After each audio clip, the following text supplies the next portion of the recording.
Good afternoon, everyone, and welcome to this conversation. My name is Charles Tessou, and along with Pierre-Alexandre Mateos, who is on stage, I am the Art Basel Paris Conversation Curator. This is the last conversation, and we are really honored to have an exceptional panel of artists that will discuss the influence of Jean Genet on contemporary art. The moderator of the panel will be my partner in crime, Pierre-Alexandre Mateos. This conversation will be held in English, and we would be really thankful if you could switch off your phone. Lastly, there won't be any question at the end. We are really sorry for that. Thank you very much. Hello, welcome everyone. As Jean Genet, a writer, a playwright, and an activist born in the first year of the 20th century, been able to have such an impact on our contemporaries? That's the subject we're going to tackle today with two major artists, Ekblad and Burr. Before turning to Genet, give you a brief introduction about them. Ekblad is a Norwegian painter, sculptor, and poet who produced alien art form, blending influences from the world of graffiti, contemporary music, and junk art, and producing an art that is unique in its versatility and brazeness. The beautiful, the dignified, the ornamental coexist with the so-called bad taste. Figuration with abstraction, text with painting, the dirty with the wonderful, in a messy, dense, and codified or anti-codified practice. You also have a new book, Melted Snow, made by Ida, published by Kunsthalle Zurich, which is currently available during Art Basel in an old good shop in Paris, I hope. Burr is an American artist who usually appropriates the formal vocabulary of minimalism. He invests these seemingly neutral shapes and material with connotation and references often associated with the emancipation of subculture or detail of his own biography. Burr possesses architectural influences such as brutalism, icons from the musical world, literature, arts, and politics. Genet occupies a seminal role in his art, appearing multiple times across different pictures, form, text, and installation. So who is Genet? I will make a short biography, and I will start my PowerPoint. Born in 1910, and abandoned to public care, Genet was first a brilliant pupil before becoming a thief. In his late teens, he made a living out of petty crime and vagrancy and was arrested several times. It was during his times in prison, feeling rejected by a society he vomits, that he wrote his first book, Our Lady of the Flower and Miracle of the Roses, as a long-form song or litany dedicated to the glory and eroticism of criminal figure. He responded to the good, to use the public, with evil and the inversion of value, which he turned into an only trinity, theft, homosexuality, and betrayal. He contrasted his tale of crime, prison, and frontal depiction of homosexuality with ornamental and baroque language, as is to better grasp the linguistic style of his oppressor and his obsequious manner. A gifted writer, he initially wrote clandestinely on a scrap of cloth, isolating himself cell to cell in total asceticism, and he became a kind of saint or man outside of the social regular system.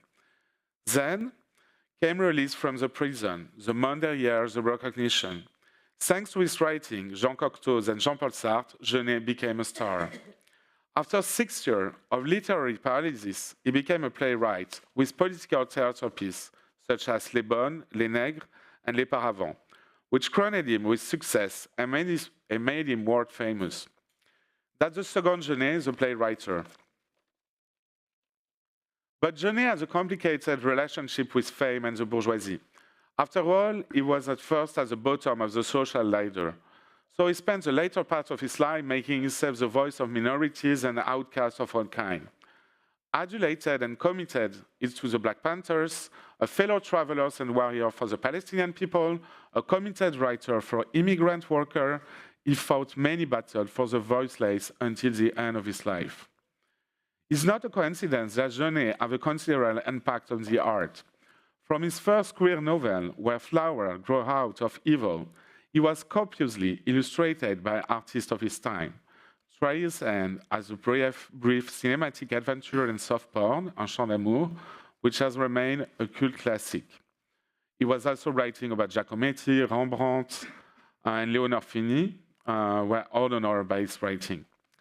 At the time when he's being hailed as an icon of literature and art, and old manuscripts like Heliogabalus or resurfacing, I'm going to try to link his life, work through anecdote and quotation from him and our two guests, Genet, a thief, a saint, and a militant. Thank you.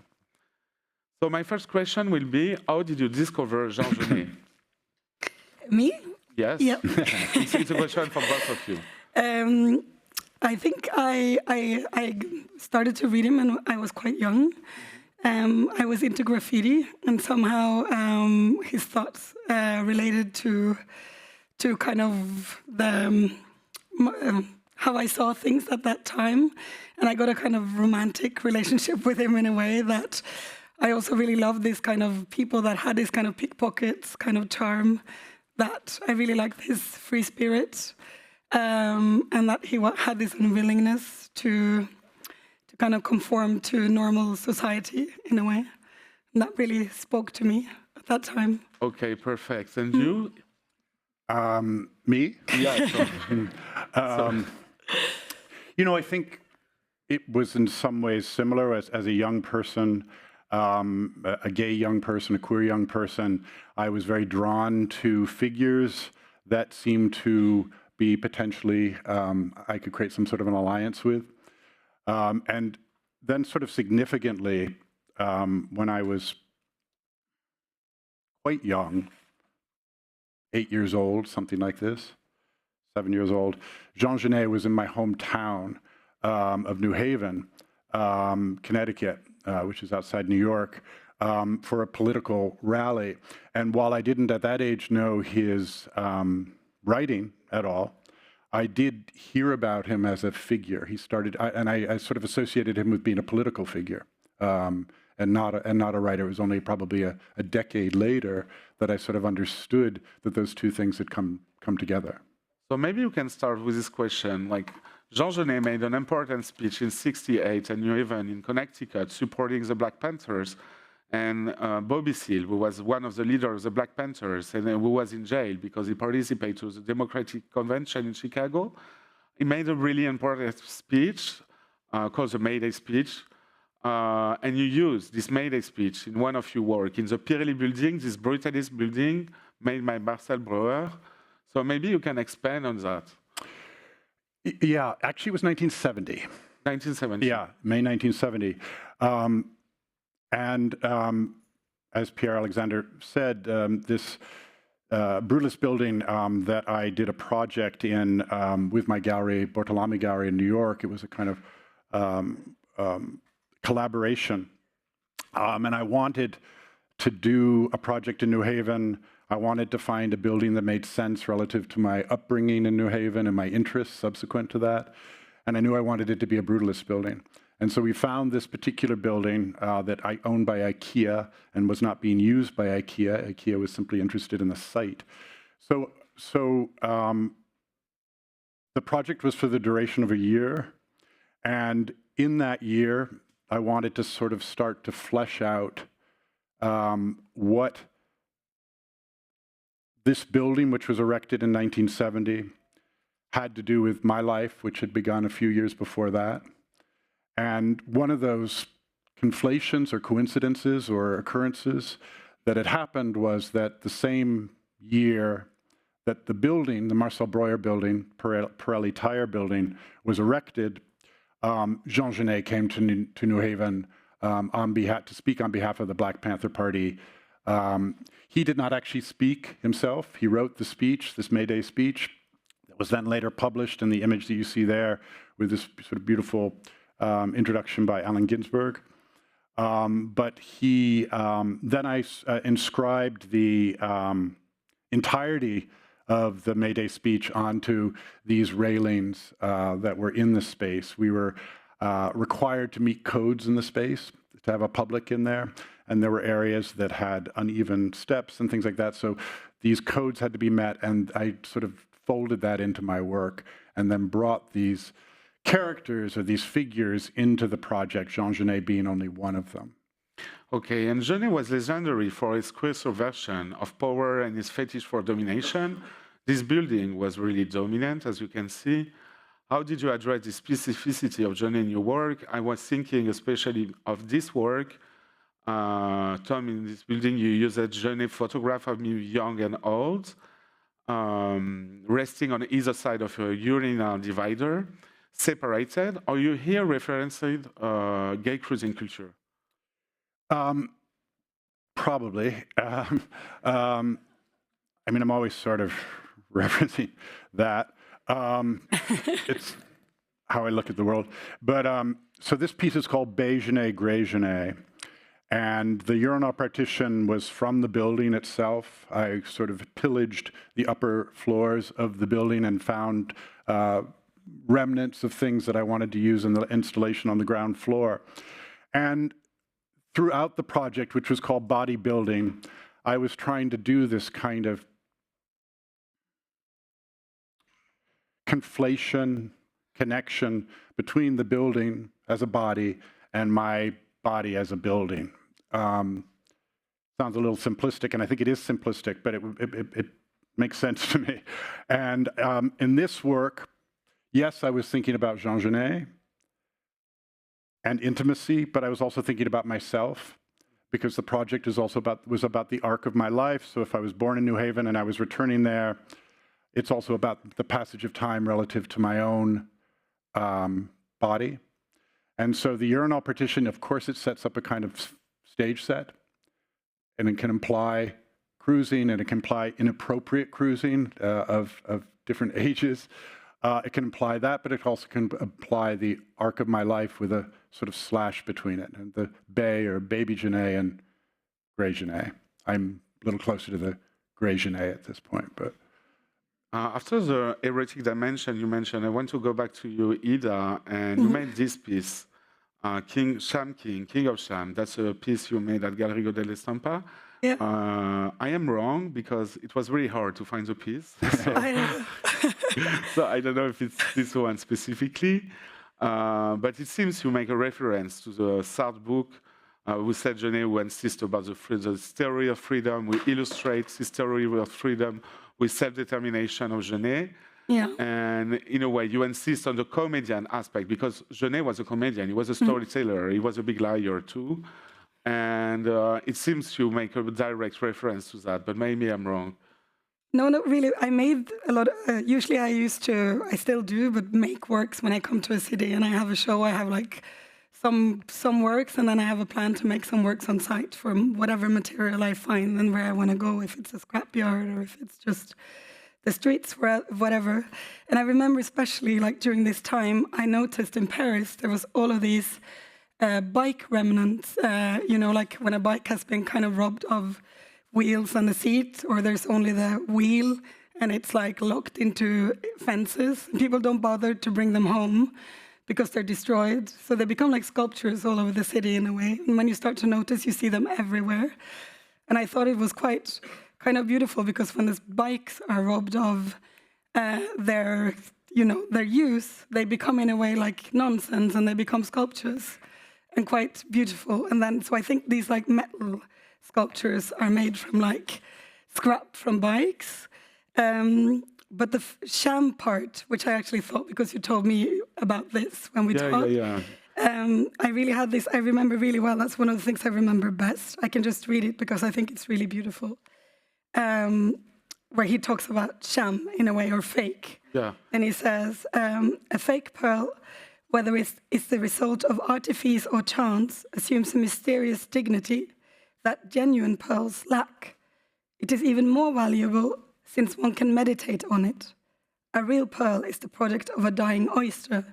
An artificial one is the work of man, the fruit of an intention, and therefore a desire. Beautiful. Mm-hmm. Ida, poetry of the art of yielding leftover, using shit and making you eat it. That's a quote from Jean Genet from Funeral Rites, the book he made in 1946. One of the first thing I noticed about your work, which echo this sentence in your poem, is that by appropriating neglected, dirty, juvenile objects, you transform them into sculpture. You turn shit into gold. Or to use Genet phrase, you save them from contempt.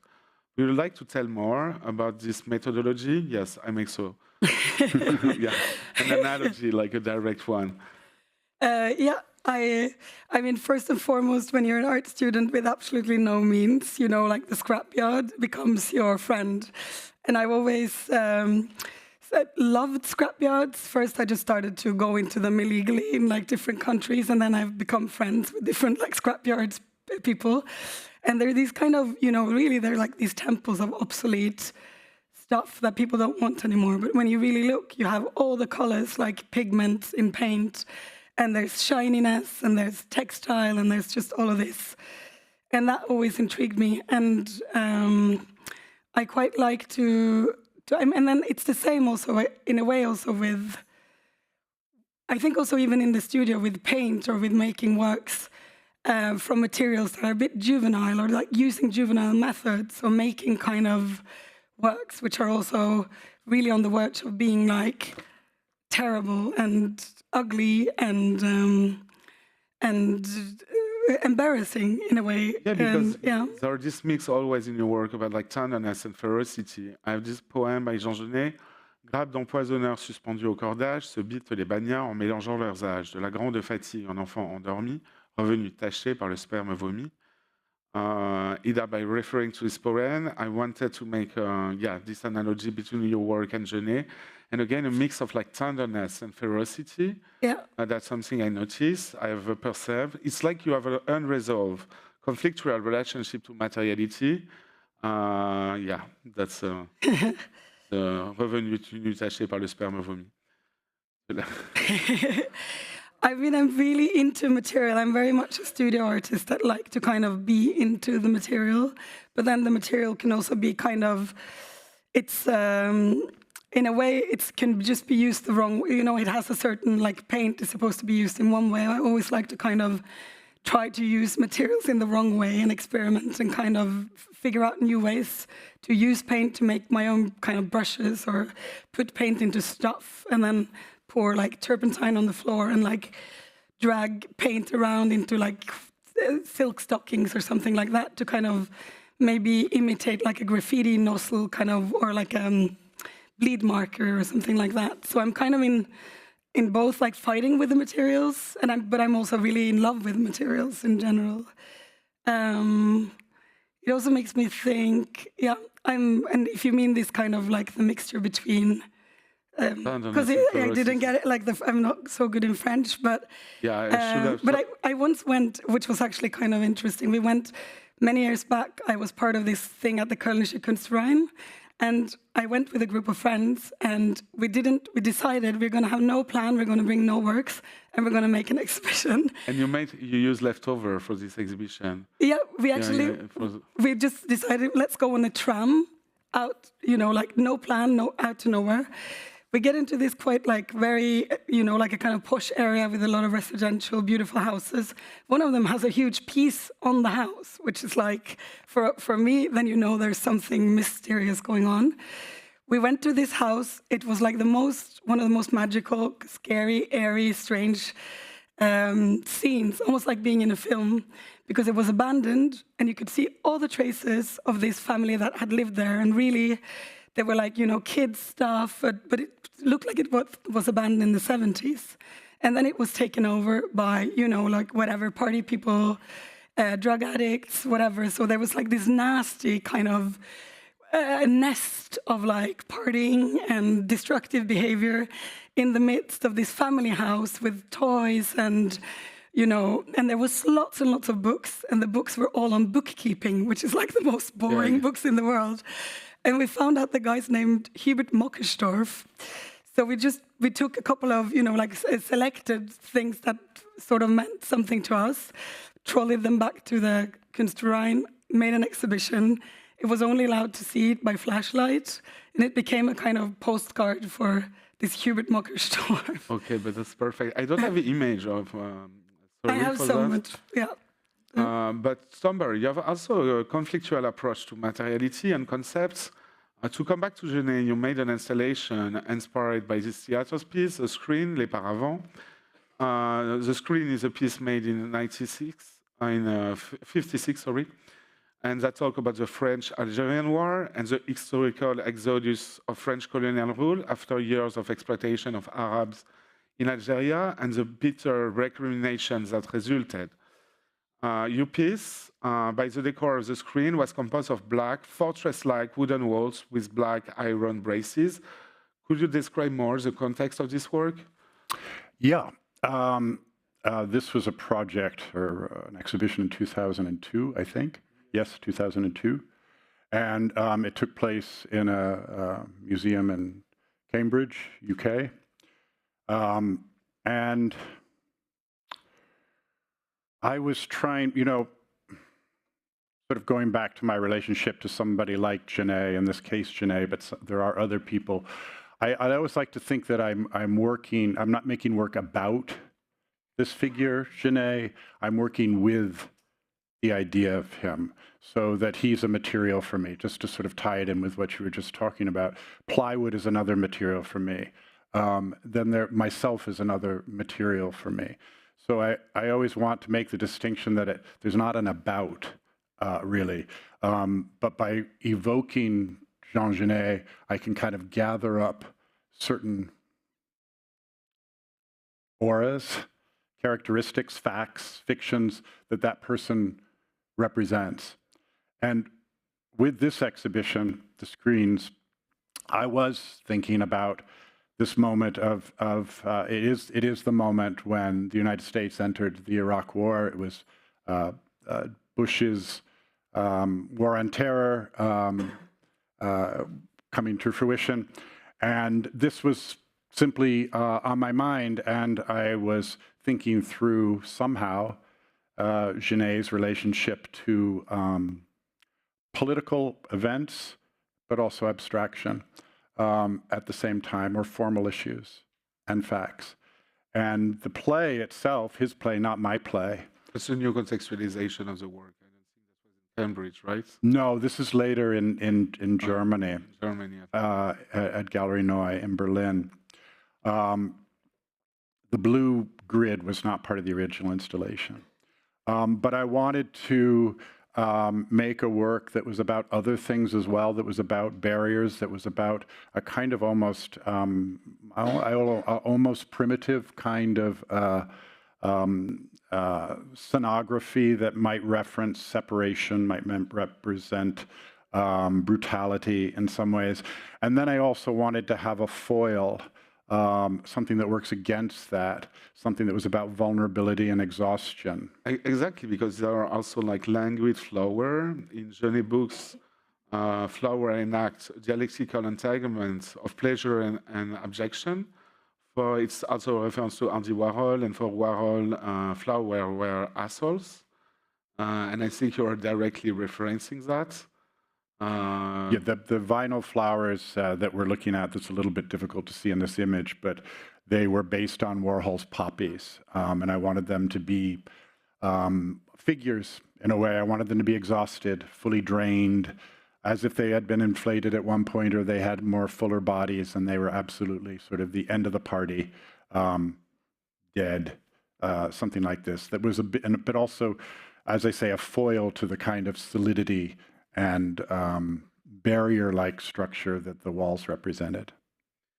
Ida, we can talk about your work without mentioning flowers. There are flowers everywhere. So I made the direct dimension, annotation of Miracle of the Roses.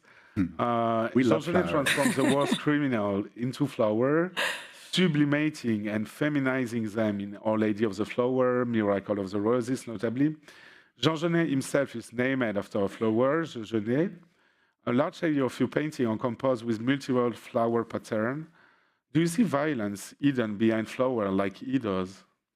I most definitely see violence, because I actually, for some weird reason, I have this thing, like for a long time, you know, your work always changes and you go like sometimes in circles, but somehow for a long time now, I've been really wanting to make like less, you know, like much more minimal works, like less colors, like dark blue and silver, or just very, you know, like this, but still these flowers, they just sabotage me.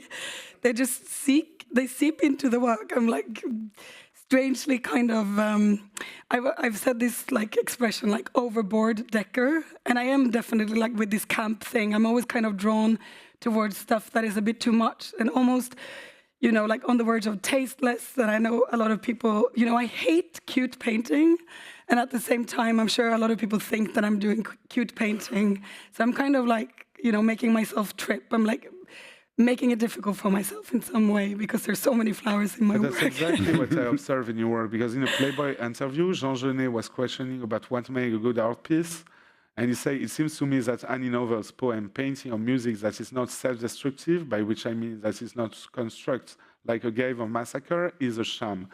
And it seems you have like the same relationship. You told me, and I read in different interviews, that you always were working your paintings. And you said that often the bad paintings can become the best paintings. Yeah, I have like a way. I'm like extremely. I have two personalities. Like I'm schizophrenic or something. In the studio, I have the best confidence in the world. It's really where that's where I speak my language, and I'm really not afraid. I have really shitty paintings are my friends, you know, because they are just.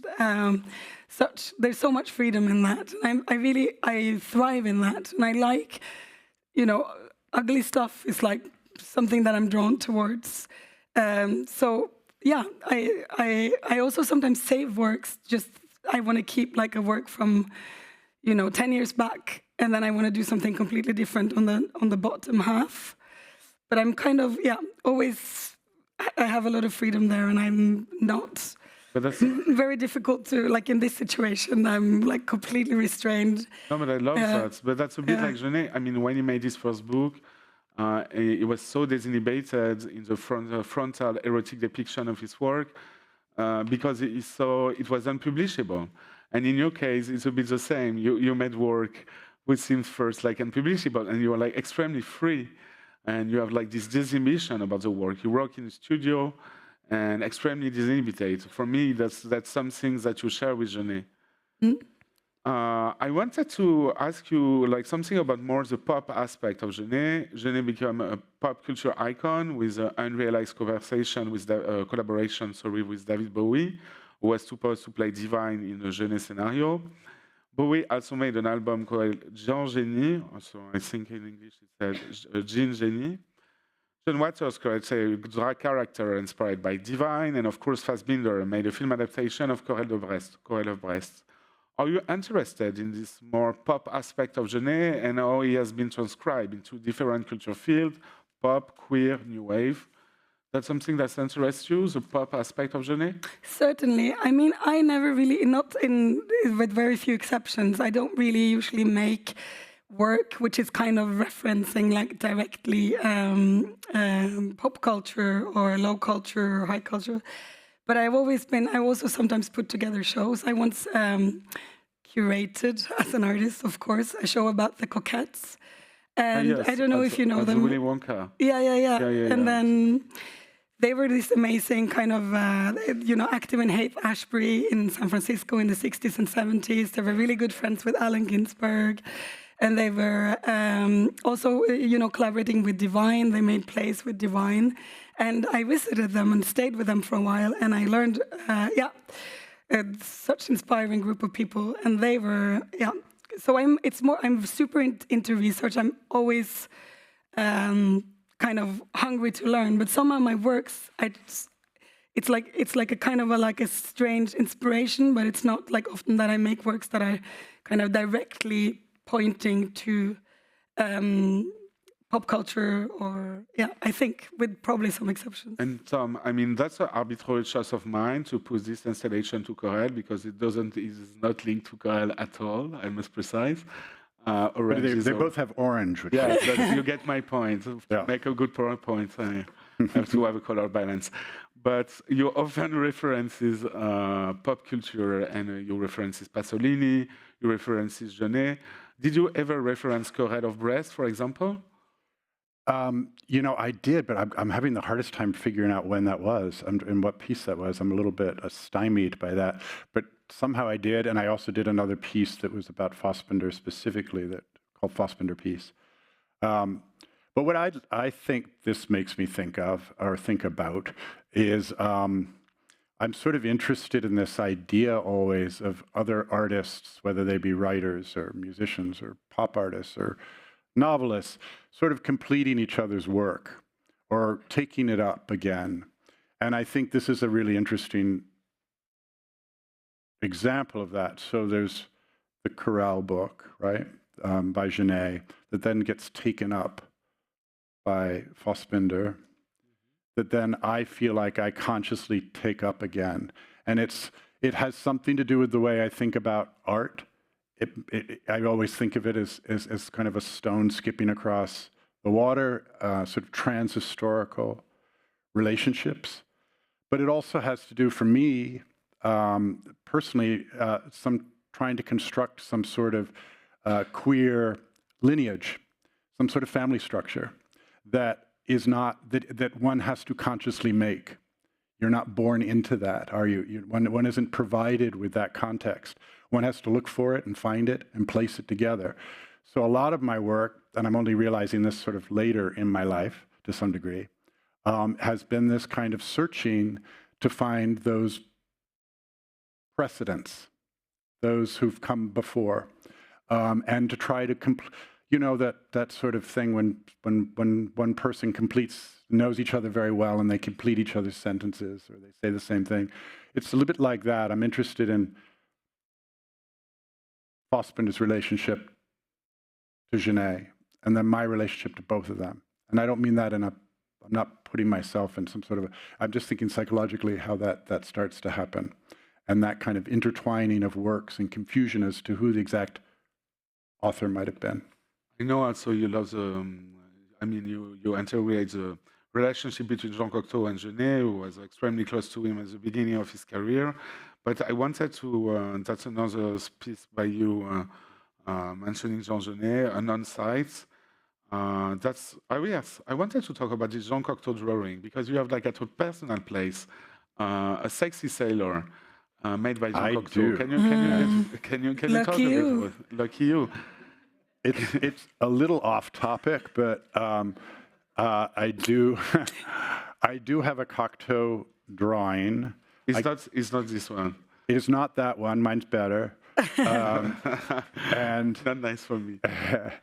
I curated an exhibition once that was a little bit about. It was at Bortolami Gallery in New York, and it was a little bit about this idea of artistic affinities, and a little bit about looking at my connections to various artists. So there would be, you know, Charlene von Heil, because we once shared a wall between a studio, and I could hear her painting, and she could hear me banging. So that meant Charlene should be in the show. And there were other more intimate relationships and ones that were much more distant.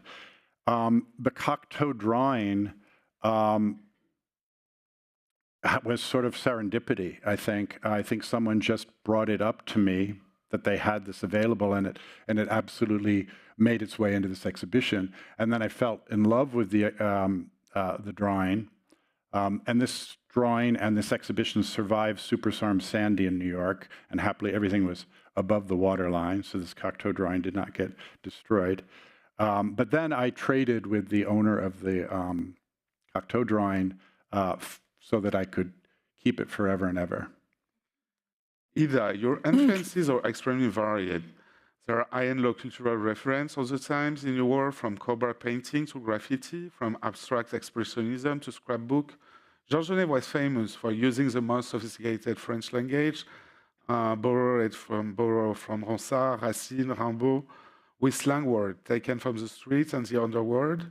How do you see this shameless mixture of references when you are both on the side of the dominated and also within the hegemonic language of the fine arts, of the dominant?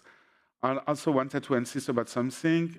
You made painting individually that are not supposed to be together, and then you made mega painting with this cell, and I found that like pretty genius and interesting. Maybe you can expand on that. Yeah.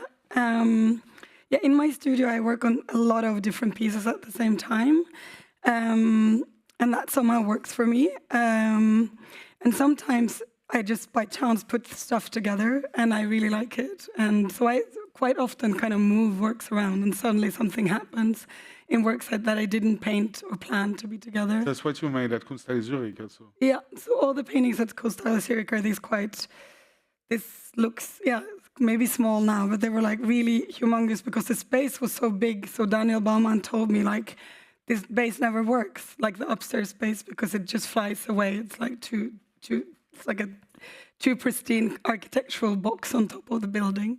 So I decided to do these mega humongous works that I force into frames in a way. Yeah, you force them to cohabitate. Yeah. And what else? Yeah, with the scraps and with the,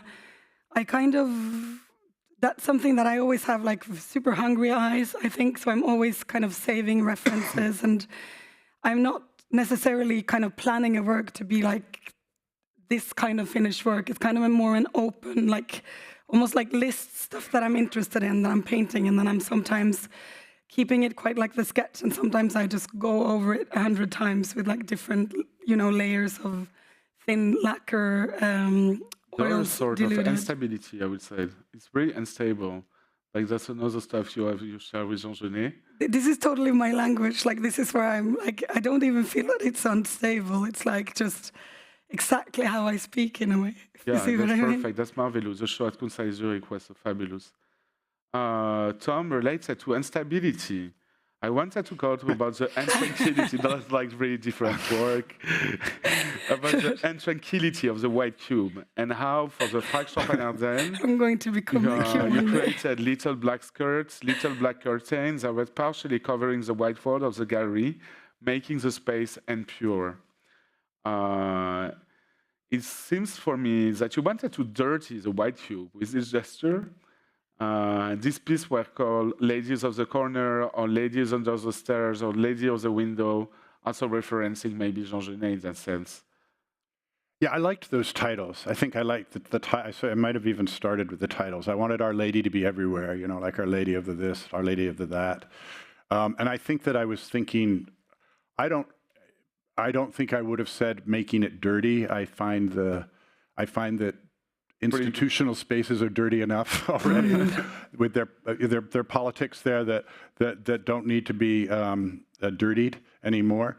I think I was trying to sort of gender them somehow. I was trying to make them sexy. In some ways, I had made a few iterations of these wall skirts, as I call them. Other ones had been quite pleated and were fabricated. These were found. These were from theater sets. But it was a way of thinking about perhaps the same way I was talking about with the New Haven project, trying to kind of create a conflation or a collapse between bodies, myself, the viewers, and then the walls. Like, and how are those things sort of so it was about exposure and exchange, and that came to my point. I wanted to talk about shame. That's this short passage of Genet from the Journal of the Thief. Shame, yes. Shame is one of the main themes of Genet writing. From the Thief Journal to this theatre piece of black, Genet is particularly renowned for having averted the shame of his character. With these scenes that depict Genet as a prostitute who proudly show his Vaseline to the police and verse the stigmata, it's a good example of an inversion of a stigmata. As an artist, Ida and Tom, what is your relationship to shame? You want to take this one, Ida? You're talking to artists. Do you want to start?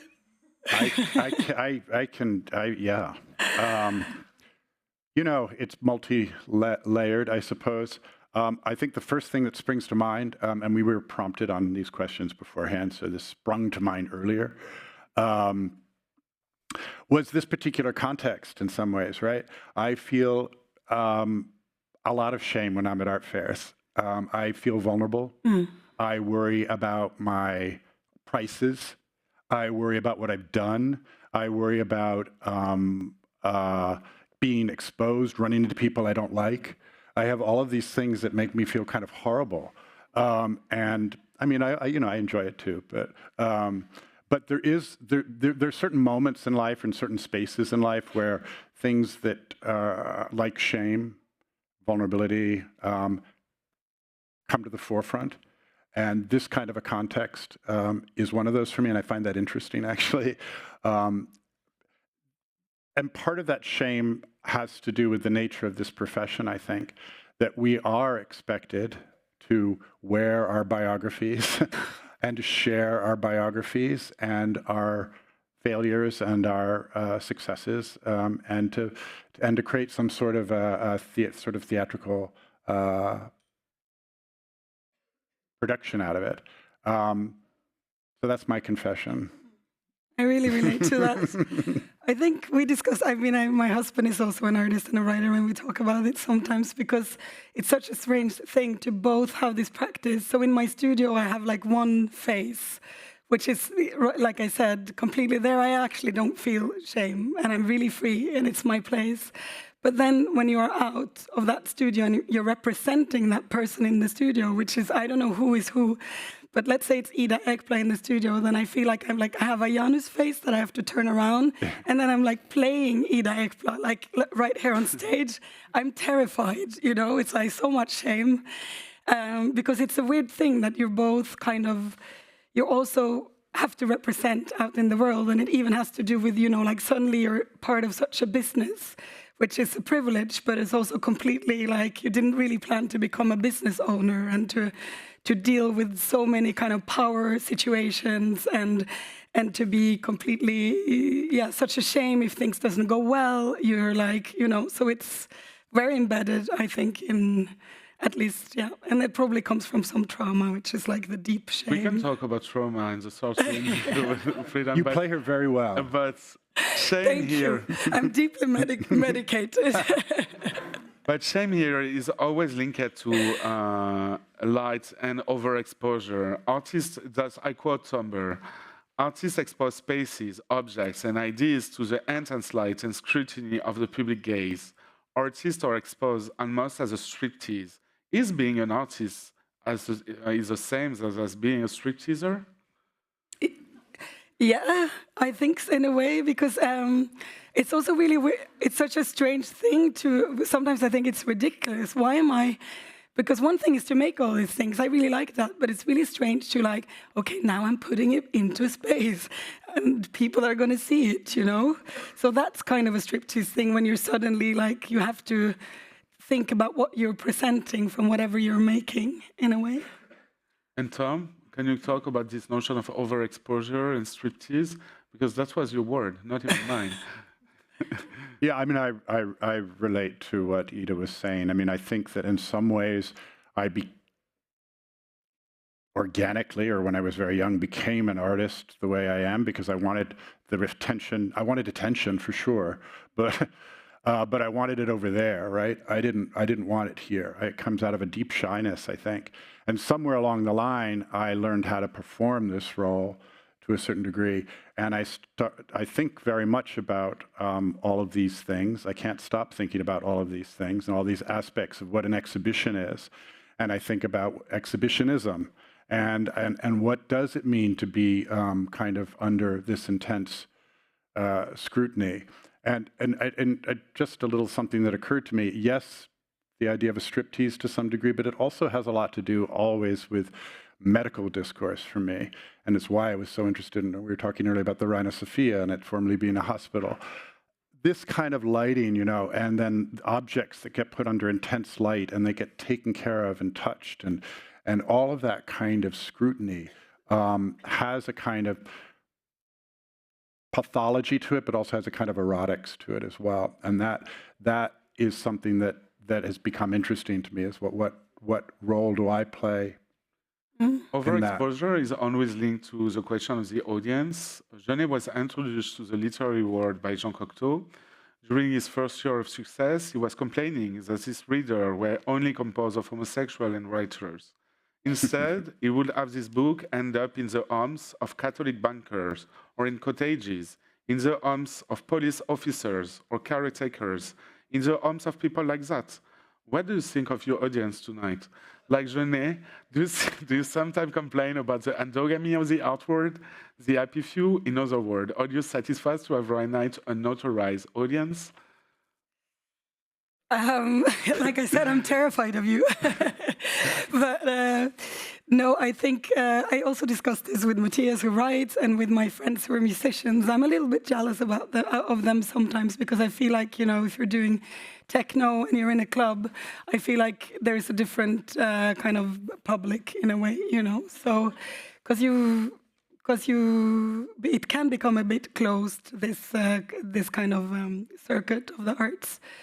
And yeah, so I do like play with the idea that it would be nice to try something else at some point and just make music or something.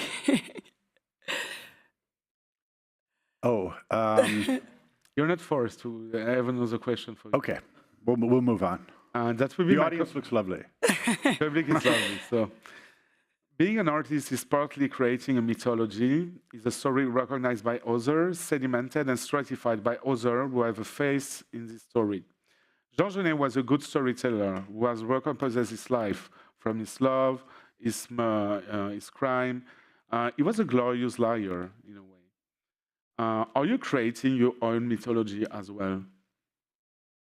I think somehow as artists we all do, because we are kind of making something which is representing us, right? So what we're doing in the studio is somehow a representation of us. And for me, in my case, I feel like it's a much better representation than myself.